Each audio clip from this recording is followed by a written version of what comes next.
Hello friends, मैं हूं शुभम शुक्ला।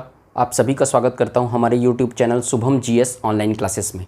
देखिए, हम लोगों ने संसद वाला टॉपिक ख़त्म करके सुप्रीम कोर्ट वाला हिस्सा स्टार्ट किया था। तो सुप्रीम कोर्ट में हम लोगों ने, ठीक है, आज वो सेकंड पार्ट है सुप्रीम कोर्ट वाला जो हिस्सा हम लोगों ने स्टार्ट किया था उसका। तो आज हम लोग कार्यकारी न्यायाधीश क्या होता है, तदर्थ न्यायाधीश क्या होता है, सुप्रीम कोर्ट के पावर क्या होते हैं, शपथ कौन दिलाता है, ये वाला हिस्सा हम लोग आज कवर करेंगे। ठीक है, इसके पहले सुप्रीम कोर्ट का एक वीडियो और आ चुका है पार्ट 1। अगर आप लोगों ने वो नहीं देखा है तो वो पहले देखिए, उसके बाद ये वाला वीडियो देखिए। ठीक है, तो आज का वीडियो हम लोग स्टार्ट करते हैं। अगर आप लोग को वीडियो पसंद आए तो वीडियो को लाइक कीजिए, चैनल को सब्सक्राइब कीजिए, ज़्यादा से ज़्यादा शेयर कीजिए। तो आज हम लोग स्टार्ट करते हैं आज का वीडियो। देखिए, शपथ सुप्रीम कोर्ट के जज लोग शपथ किसके सामने लेते हैं, कौन दिलाता है? तो राष्ट्रपति या उसके द्वारा नियुक्त किसी व्यक्ति के समक्ष सुप्रीम कोर्ट के जज जो हैं वो शपथ लेते हैं। राष्ट्रपति या राष्ट्रपति अगर नहीं दिला पा रहा है किसी कारणवश, तो उसके द्वारा नियुक्त किसी व्यक्ति के समक्ष जो है वो सुप्रीम कोर्ट के जज और, ठीक है, और जो है वो शपथ लेते हैं। ठीक, अब देखिए, कार्यकारी मुख्य न्यायाधीश क्या होता है। कार्यकारी मुख्य न्यायाधीश ये एक वरिष्ठतम न्यायाधीश होता है। ठीक, कार्यकारी मुख्य न्यायाधीश की नियुक्ति राष्ट्रपति करते हैं। ये जो 33 लोग जो होते हैं, मैंने क्या बताया था, सुप्रीम कोर्ट में कितने जज होते हैं? 33। अभी जज कितने हैं? और एक 33 + 1, एक सुप्रीम कोर्ट का चीफ जस्टिस ऑफ इंडिया और 33 अन्य जज। तो इन 33 अन्य जजों में से, ठीक है, राष्ट्रपति जो रहते हैं वो 33 जजों में से वरिष्ठतम न्यायाधीश को क्या करते हैं, कार्यकारी मुख्य न्यायाधीश बना देते हैं। कब के जरूरत में कार्यकारी मुख्य न्यायाधीश की जरूरत कब पड़ती है? पहला, जब कोई जो मुख्य न्यायाधीश है, सुप्रीम कोर्ट का चीफ जस्टिस ऑफ इंडिया जो है मुख्य न्यायाधीश, वो किसी कारण से अनुपस्थित है, छुट्टी पे गए हैं, कहीं 10 दिन की छुट्टी पे गए हैं, 15 दिन की छुट्टी पे गए हैं, या फिर उनका पद ही रिक्त हो गया है। ठीक है, जैसे कि उनका महाभियोग मतलब महाभियोग हटाने की प्रक्रिया जो लाई गई है उसके तहत उनका पद रिक्त हो गया है, वो इस्तीफा दे दिए हैं, या फिर कार्य करने में किसी तरीके से असमर्थ है, उनको तबीयत खराब हो गया है, किसी भी तरीके से वो कार्य करने में असमर्थ है, तो क्या करेगा, उस जो ड्यूरेशन में जो छुट्टी ले रहेंगे वो, उसमें चीफ जस्टिस ऑफ इंडिया का पद खाली तो रहेगा नहीं। तो राष्ट्रपति क्या करते हैं, इन 33 अन्य न्यायाधीश रहते हैं उसमें से वरिष्ठतम न्यायाधीश को चीफ जस्टिस ऑफ इंडिया बना देते हैं। ठीक है, मुख्य न्यायाधीश बना देते हैं। उसी मुख्य न्यायाधीश को कार्यकारी मुख्य न्यायाधीश कहा जाता है। ये सामान्यतः वरिष्ठतम न्यायाधीश रहते हैं और इनकी नियुक्ति राष्ट्रपति के द्वारा की जाती है। जब वो ड्यूरेशन खत्म होता है, 10 दिन 15 दिन उनको छुट्टी है, वो वापस आ जाते हैं, तो फिर वो पद ऑलरेडी समाप्त हो जाता है। और जब तक कार्यकारी मुख्य न्यायाधीश रहेगा वो व्यक्ति, है ना, वो जज जो कार्यकारी मुख्य न्यायाधीश रहेगा, यानी सुप्रीम कोर्ट का चीफ जस्टिस ऑफ इंडिया रहेगा, तो उनको उस ड्यूरेशन में, जैसे 10 दिन के ड्यूरेशन में, 10 दिन पूरा चीफ जस्टिस ऑफ इंडिया के समान विशेषाधिकार पावर्स उनके वही रहेंगे। ठीक है, वो जो डिसीजन देंगे वो चीफ जस्टिस ऑफ इंडिया का डिसीजन माना जाएगा। और उसके अतिरिक्त उनके वेतन भत्ते भी 10 दिन के सुप्रीम कोर्ट के चीफ जस्टिस ऑफ इंडिया के समान उनको दिया जाएगा। ठीक है, तो ये होता है कार्यकारी मुख्य न्यायाधीश। इसके अतिरिक्त अनुच्छेद 127 होता है तदर्थ न्यायाधीश। ठीक, 126 आर्टिकल, ये आर्टिकल 126, 127 है तदर्थ न्यायाधीश। तदर्थ न्यायाधीश क्या होता है? देखिए, जब कोरम पूरा ना हो रहा हो, गणपूर्ति जो होती है, सुप्रीम कोर्ट में भी गणपूर्ति होती है, सामान्यतः वो गणपूर्ति 3 होती है। 3 किसी भी मामले पे 3, है ना, जब कोई चालू करना है, कोई सुप्रीम कोर्ट में कोई भी फैसला लेना है, कोई भी चालू करना है, कोई भी चीज़, कोई भी प्रक्रिया चालू करनी है, तो 3 न्यायाधीश उपस्थित होने चाहिए वहाँ पर। ठीक, तो सुप्रीम कोर्ट में गणपूर्ति कितनी होती है? 3। तो किसी भी प्रकार से गणपूर्ति नहीं है, या फिर ये 33 न्यायाधीश जो है ना, ये 33 न्यायाधीश होते हैं अन्य न्यायाधीश, ये 33 में से 23 लोग ही बचे हैं, 10 लोग किसी कारण से, ठीक है, ये जज लोग हट गए, 10 लोग हट गए।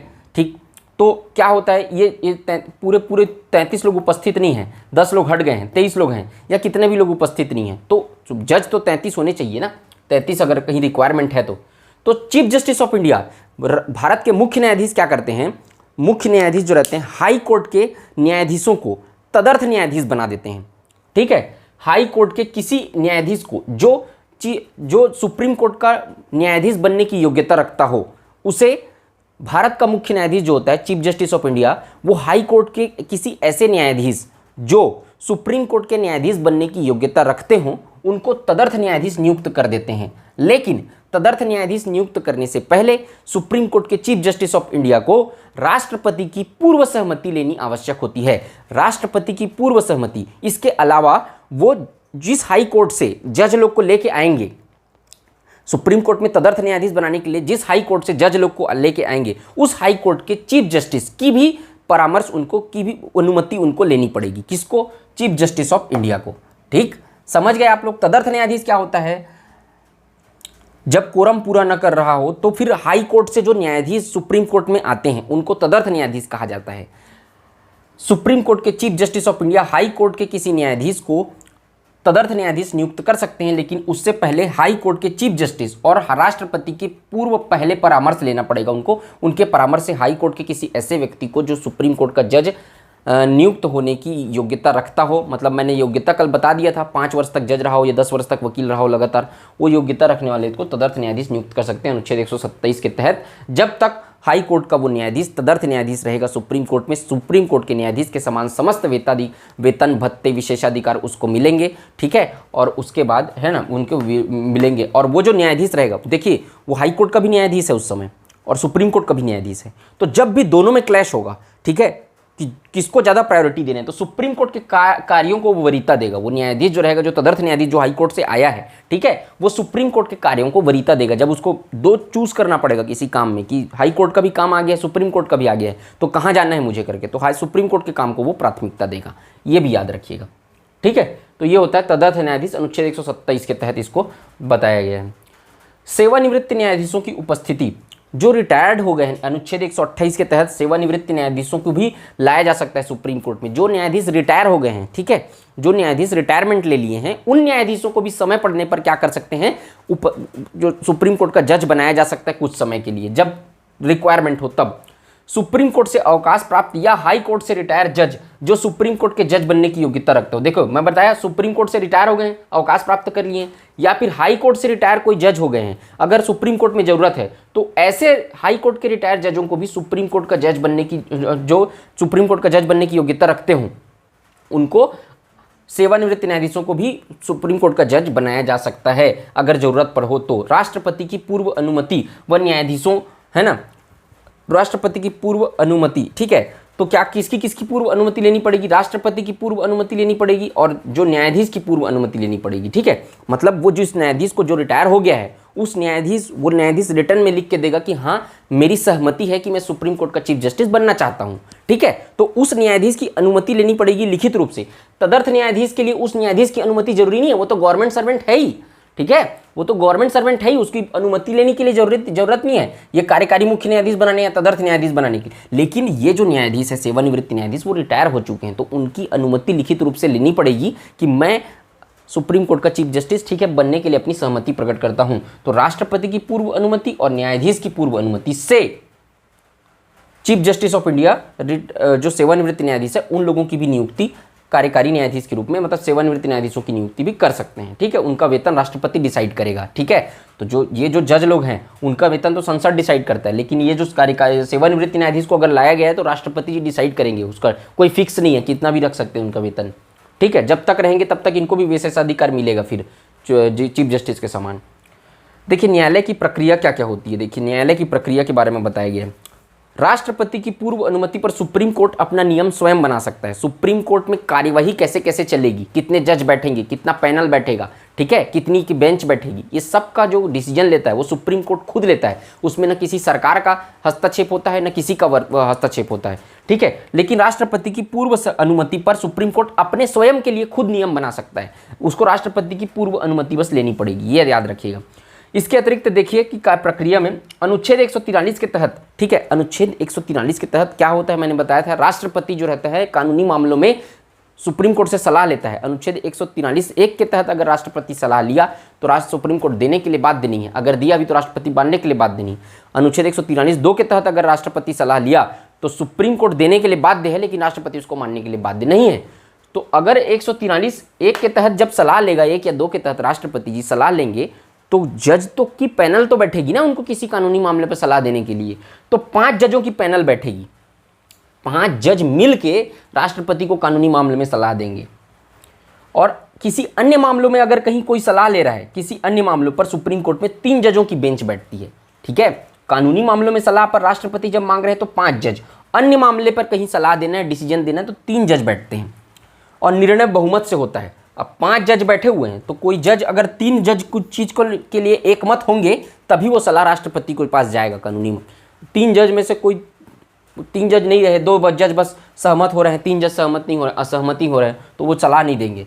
तो याद रखिएगा बहुमत से होता है कोई निर्णय, 5 जजों की पैनल बैठी है, बेंच बैठी है किसी निर्णय पे सलाह देने के लिए, 3 जजों की, तो 2 जज सहमत होने चाहिए, ठीक है, तभी होगा। तो बहुमत से सलाह लिया जाता है, निर्णय क्या लिया जाता है न्यायालय में, बहुमत से लिया जाता है।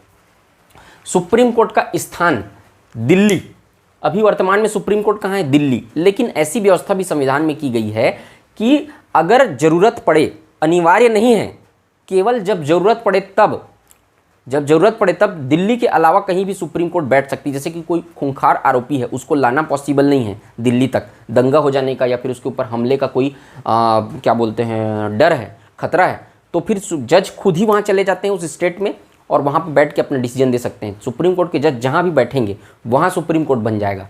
सुप्रीम कोर्ट एक कोई ये फिक्स्ड जगह नहीं है सुप्रीम कोर्ट की, हालांकि दिल्ली में है, ठीक है, लेकिन जज जहाँ चले जाएंगे वहाँ जहाँ डिसीजन सुनाएंगे वहाँ सुप्रीम कोर्ट जा सकता है। राष्ट्रपति की पूर्व अनुमति लेनी आवश्यक है। राष्ट्रपति की पूर्व अनुमति पर सुप्रीम कोर्ट जो है वो कई स्थान भी परिवर्तन किया जा सकता है समय के हिसाब से, लेकिन ये अनिवार्य नहीं है, ज़रूरत पड़ने पर ही होता है ऐसा। इसके अलावा एक चीज़ और याद रखिए कि सुप्रीम कोर्ट के ऊपर किसी का नियंत्रण नहीं रहता, किसी भी सरकार का नियंत्रण नहीं है। सुप्रीम कोर्ट अपने आप में स्वतंत्र है। एक राष्ट्रीय नियुक्ति आयोग, मैंने बताया था आप लोगों को कल, नियुक्ति आयोग का गठन किया गया था। नियुक्ति आयोग, राष्ट्रीय नियुक्ति आयोग का गठन किया गया था सुप्रीम कोर्ट के, ये जो मैंने बताया था 33 + 1 जज, 33 जज और 1 जज, इसमें जजों की संख्या को, जजों को चुनने के लिए राष्ट्रीय नियुक्ति आयोग का गठन किया गया था। लेकिन जिसमें नियुक्ति आयोग में कह दिया गया था कि 2 मंत्री होंगे इसमें, फिर 2 मतलब टोटल 6 से 7 सदस्य होंगे इसमें, जिसमें से 2 मंत्रियों को भी इसका सदस्य बना दिया गया था। तो मतलब ये मंत्री लोग ही चुनेंगे कि ये क्या बोलते हैं जज कौन कौन रहेगा, ऐसे करके बना दिया गया था। इसमें मेजोरिटी से डिसीजन लेते कि कौन जज होगा। लेकिन सुप्रीम ये संसद से पास भी हो गया था राष्ट्रीय नियुक्ति आयोग, लेकिन जब ये सुप्रीम कोर्ट में गया तो सुप्रीम कोर्ट ने इसको कैंसिल कर दिया। सुप्रीम कोर्ट नहीं चाहता था कि सुप्रीम कोर्ट के उस पर कोई नियंत्रण हो, ठीक है, इसलिए सुप्रीम कोर्ट एक इंडिपेंडेंट बॉडी है। ये राष्ट्रीय नियुक्ति आयोग गलत था, अगर इसका ये पारित हो जाता, सुप्रीम कोर्ट इसको कैंसिल नहीं करता, तो फिर मिनिस्टर्स शामिल हो जाते। फिर मिनिस्टर्स आप लोग जानते हैं कि मंत्री लोग कैसे जज लोग को चुन के भेजते, ठीक है, तो इसको कैंसिल कर दिया गया था राष्ट्रीय नियुक्ति आयोग को। इस तरीके से आप बोल सकते हैं कि जो सुप्रीम कोर्ट है भारत का, ठीक है, वो पूर्ण रूप से स्वतंत्र है। इसके अलावा भारत का जो सुप्रीम कोर्ट है उसको सभी पूरे विश्व में सबसे ज़्यादा पावरफुल जो न्याय व्यवस्था है भारत की, जो सुप्रीम कोर्ट और हाई कोर्ट है, वो सबसे ज़्यादा पावरफुल माना जाता है वर्ल्ड में, ठीक है, वर्ल्ड में सबसे ज़्यादा पावरफुल है। सुप्रीम कोर्ट अगर चाहे तो किसी को भी पनिश कर सकता है, किसी के क्षेत्र के नियंत्रण के अंतर्गत सुप्रीम कोर्ट नहीं आता है। सुप्रीम कोर्ट की शक्तियां और क्षेत्राधिकार देखते हैं अपन, पावर्स क्या होते हैं और अधिकार क्या क्या होते हैं। तो भारत के सुप्रीम कोर्ट की शक्ति विश्व के अन्य देशों के सुप्रीम कोर्ट की तुलना में अधिक है। एक चीज़ मैं और बता दूं, एक ने पिछले वीडियो में कमेंट करके पूछा था कि मैंने क्या बताया था, एकीकृत न्यायपालिका का प्रावधान है, एकीकृत न्यायपालिका। तो पूछा था उसने अमेरिका की न्यायपालिका से भारत की न्यायपालिका क्या भिन्न है। तो मैंने बताया था कि भारत में एकीकृत न्यायपालिका है और अमेरिका में द्वैत शासन प्रणाली, मतलब द्वैत शासन प्रणाली का मतलब 2 जगह न्यायपालिका है। केंद्र में सेंट्रल गवर्नमेंट में एक सुप्रीम कोर्ट है और स्टेट की में अलग न्यायपालिका है। देखिए भारत में एकीकृत न्यायपालिका का मतलब क्या है, मैंने पिछले वीडियो में बताया था, लेकिन इसको ज़्यादा डिटेल में नहीं बता पाया था, मैं बता रहा हूँ। देखिए जो सुप्रीम कोर्ट है ना, उसका नियंत्रण रहता है हाई कोर्ट पर। सुप्रीम कोर्ट हाई कोर्ट का नियंत्रण रहता है और हाई कोर्ट का नियंत्रण लोअर कोर्ट में रहता है। इसके जो अधीनस्थ न्यायालय रहते हैं, हाई कोर्ट का नियंत्रण लोअर कोर्ट पे रहता है। लोअर कोर्ट के किसी डिसीजन को हाई कोर्ट पलट सकता है, हाई कोर्ट के डिसीजन को सुप्रीम कोर्ट पलट सकता है। ऊपर का न्यायालय नीचे के न्यायालयों पर नियंत्रण रखता है, लेकिन अमेरिका में ऐसा नहीं है। जो वहाँ का केंद्र का एक न्यायालय है, राज्य का एक न्यायालय है। केंद्र का न्यायालय राज्य के न्यायालय पर हस्तक्षेप नहीं करेगा और राज्य का न्यायालय केंद्र के न्यायालय पर हस्तक्षेप नहीं करेगा। दोनों अपने अपने में इंडिपेंडेंट है।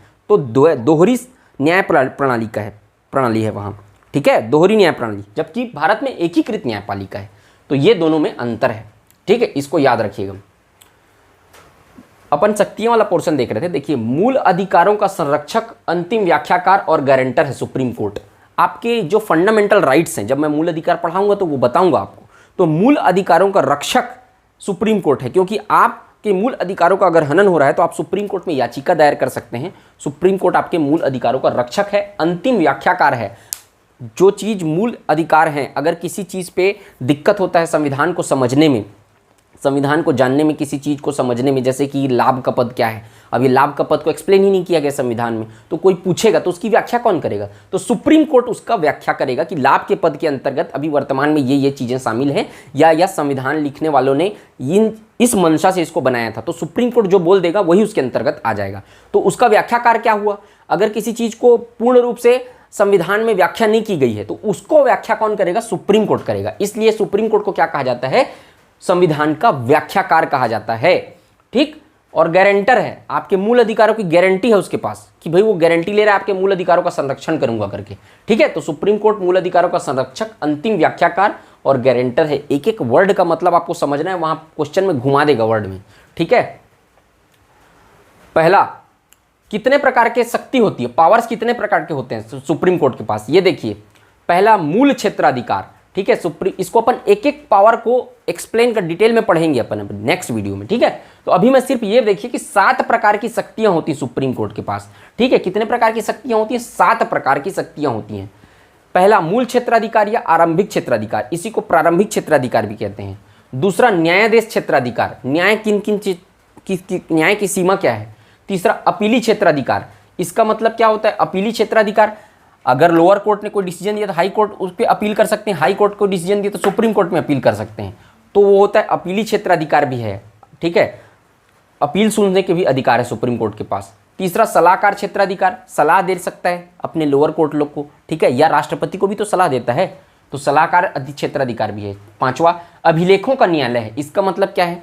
सुप्रीम कोर्ट का जो डिसीजन होता है वो अभिलेख के रूप में संरक्षित रखा जाता है और उसे किसी भी हाई कोर्ट में या किसी भी लोअर कोर्ट में या खुद सुप्रीम कोर्ट में भी उसके डिसीजन को साक्ष्य के रूप में प्रस्तुत किया जा सकता है, या क्या कहें, सबूते के रूप में प्रस्तुत किया जा सकता है। हाई कोर्ट में जब भी फैसला चलता है तो उसमें बताया जाता है कि हाई कोर्ट, देखिए सुप्रीम कोर्ट ने इस मामले में ये डिसीजन दिया था, तो उसको साक्ष्य के रूप में रखा जाता है, उसको प्रूफ के रूप में रखा जाता है, उसको सबूत के रूप में किसी भी न्यायालय में उसका एविडेंस दिया जा सकता है कि देखिए सुप्रीम कोर्ट ने ये डिसीजन इसमें दिया था, मतलब ये चीज़ें सही हैं। ठीक है, तो उसके जो निर्णय रहता है उसको अभिलेखों के रूप में, साक्ष्य के रूप में रखा जाता है, रिकॉर्ड रखा जाता है उसका, और कहीं भी किसी भी न्यायालय पे उसको साक्ष्य के रूप में प्रस्तुत किया जा सकता है, तो वही कहते हैं अभिलेखों का न्यायालय है, रिकॉर्ड। छठवां न्यायिक समीक्षा की शक्ति, कोई भी कानून को जो सुप्रीम कोर्ट में आप अगर कोई भी कानून सरकार ने बना दिया, जैसे न्यायिक नियुक्ति आयोग का गठन संसद में हो गया था, देखिए सुप्रीम कोर्ट ने कैंसिल कर दिया, तो अगर कोई कानून मौलिक अधिकारों का हनन कर रहा है तो वहां पर न्यायिक समीक्षा, किसी कानून की समीक्षा करने की शक्ति मतलब सुप्रीम कोर्ट के पास है। अन्य शक्तियां भी हैं, और भी बहुत सारी शक्तियां हैं, वो इसके अंतर्गत बताएंगे। तो 7 प्रकार की शक्तियां सुप्रीम कोर्ट के पास है, ये आप अच्छे से नोट करके रखिए। जब नेक्स्ट वीडियो में अपन आएंगे तो इसके आगे का देखेंगे। इसके अतिरिक्त वेतन भत्ते वाला भी एक पोर्शन है। वेतन क्या होता है? सुप्रीम कोर्ट के चीफ जस्टिस का वेतन 1 लाख रुपए होता है और अन्य न्यायाधीशों का वेतन 90,000 रुपये होता है। ठीक है, अब वेतन को आपको याद रखने का जरूरत नहीं है। ठीक है, वेतन को याद रखने का जरूरत नहीं, सिर्फ एक बार पढ़ लीजिए कि कितना कितना वेतन होता है। अब अगर परेशान ही करना होगा, ठीक है, क्वेश्चन को अगर कहीं आपको परेशान करने के लिए दिया है तो फिर वो वेतन को पूछ देगा, लेकिन पूछा नहीं है अभी तक, पूछने की संभावना भी नहीं है। अगर पूछ दिया तो फिर कुछ भी पूछ सकता है पूछने के लिए, तो आप किस किस चीज़ों को, कितने चीज़ों को रट के जाएंगे। तो वेतन याद करने का जरूरत नहीं, एक बार पढ़ बस लीजिएगा। छत्तीसगढ़ को वो CGPSC में 3 साल पहले अभी एक क्वेश्चन पूछ दिया था कि जो जेल पत्रिका लिखे हैं, ठीक है, जो जेल पत्रिका लिखी गई थी वो कितने पेजों की थी। ठीक है, सुंदरलाल शर्मा जेल पत्रिका प्रकाशित की थी, वो कितने पेज की थी? 18 पेज की वो थी, लेकिन अब वो पत्रिका का पेज संख्या पूछ दिया गया। ऐसे सवाल केवल परेशान करने के लिए लाए थे, ऐसे सवाल छोड़ने के लिए होते हैं। आप क्या क्या चीज़ को याद करके रखेंगे, तो जब पूछना रहेगा तो कुछ भी पूछ देगा। फिर इतनी चीज़ों को याद रखने की जरूरत नहीं है, जितना जरूरत है मैं समझा रहा हूँ उतनी चीज़ों को याद रखिए। ठीक है, एक बार पढ़ बस लीजिएगा, वेतन को याद रखने की जरूरत नहीं है। तो आप इसका स्क्रीनशॉट ले लीजिए।